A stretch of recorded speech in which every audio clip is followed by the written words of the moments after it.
What's up, guys? This week's video, we're gonna be talking about the leg press, how to execute it, how to program it, and then a couple ways you can place your feet to just kind of bias the quads a little bit more and bias the glutes and hips. And what else was I gonna say? Let me see, what else?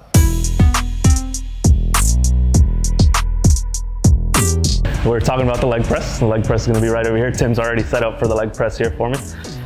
The biggest things with the leg press, the most important thing I think with the leg press is a lot of people try to go too deep, right? And kind of not going through their active range of motion. So the biggest thing to remember when you're doing the leg press is to make sure that your back, kind of head, and your butt stays against that pad here, right? And then what's gonna change here is gonna be your foot placement, whether you wanna bias the quads a little bit more or you wanna bias the glutes and the hips a little bit more. So I'll have Tim demonstrate just a couple different ways you can place your feet on the leg press so you can bias those different muscle groups. So if you wanna bias the quads a little bit more, you're gonna have your feet a little bit further down on the pad.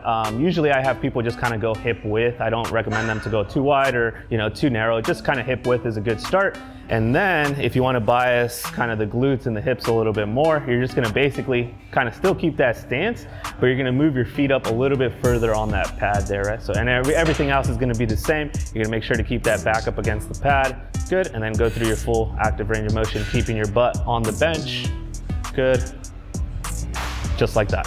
So you need to remember this is all going to be individualized. If you're still kind of confused how this applies to you, please just reach out, shoot us a DM. We'd be happy to help. Thank you guys for watching.